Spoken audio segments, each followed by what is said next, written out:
Di ko akalain na grabe pala ang sarap ng ganitong luto sa pusit. Nagpainit na ako ng tubig, lagyan ko lang ng asin at i-blanch ko na yung pusit, siguro mga 1 minute lang.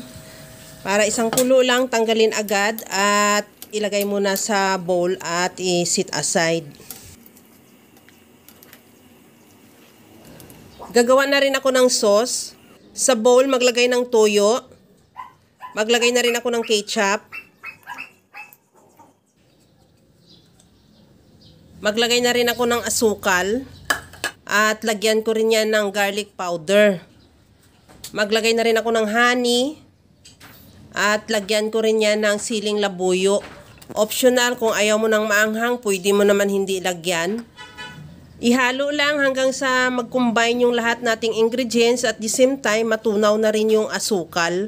Habang ginagawa ko yan mga kalasa, kung bago ka pa lang sa aking channel, welcome.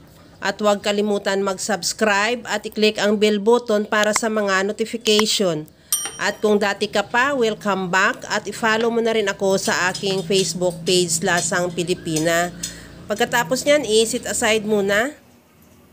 Maglagay na rin ako ng mantika sa kawali at igisa ko na rin yung sibuyas. Ihalo lang din hanggang sa mag-translucent o maluto yung sibuyas. Maglagay na rin ako ng luya. Ihalo lang din hanggang sa maglabas lang din yung aroma ng luya. At isunod ko na rin ibalik yung o ilagay yung ating pusit. Ihalo lang, igisa lang natin yan siguro mga 2 minutes or 1 minute lang. Madali lang para lang magisa lang siya.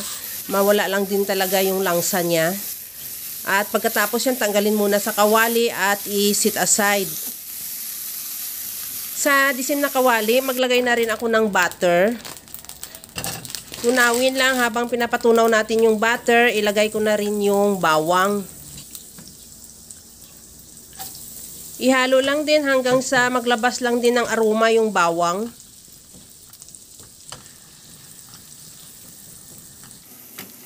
Okay na tong ating bawang at natunaw na rin yung butter. Ilagay na natin yung sauce na ginawa natin kanina.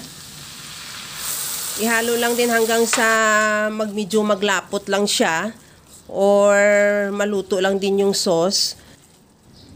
Lagyan ko na rin ng lemon juice. Kung may kalamansi juice ka, pwede.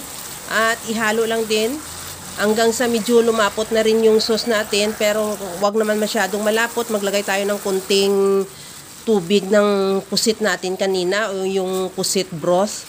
At ihalo lang din. Pagkakulo niyan, ibalik na natin ulit dyan yung pusit natin na ginisa kanina.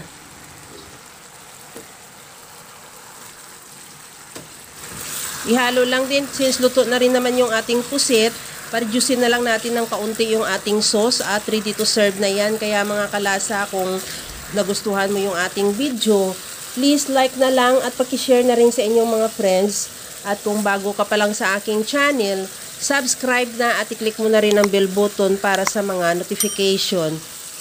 Okay na tong ating sweet and sour pusit, ready to serve na. Pero kung gusto mo pa ng more concentrated yung sauce, pwede mo pa ituloy ang paghalo hanggang sa makuha mo lang yung tamang texture ng sauce na gusto mo. Kaya mga kalasa, gawa ka na rin dahil alam ko kayang-kaya mo tong gawin dahil sa sobrang simple at napakadali niya lang lutuin. Kagaya lang lagi sa sinasabi ko na wala namang hindi marunong magluto basta sa simpleng paraan lang. Nag-garnish na lang ako ng siling green. Kung may spring onion ka, pwede rin, mas maganda rin yun. Kaya mga kalasa, hanggang sa muli. Thank you for watching. Bye-bye!